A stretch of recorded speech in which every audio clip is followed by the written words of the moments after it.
আন্তর্জাতিক আইন না মেনে জয়পুরহাটের ৫ বিবি উছনা ঘুনা পাঠা ২৮১ মিলিয়ন পিলিয়ার এলাকায় ভারত সীমান্তের কিছু অংশে কাঁটাতারের বেড়া নির্মাণের অভিযোগ উঠেছে বিএসএফ এর বিরুদ্ধে।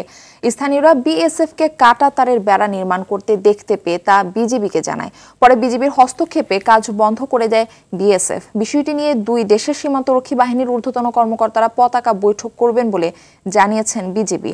অন্যদিকে কাঁটাতারের বেড়াকে কেন্দ্র করে স্থানীয়দের মাঝে নানা উদ্বেগ উৎকণ্ঠা বিরাজ করছে।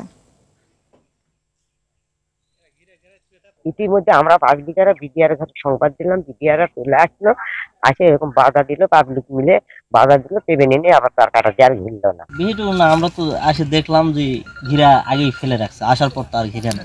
বিজিবি বিএসএফ নিয়ে একটু ক্যাসাল হচ্ছে, ক্যাসালের মাধ্যমে তারা এখন বর্তমান তার কাটা ঘিরা বন্ধ আছে।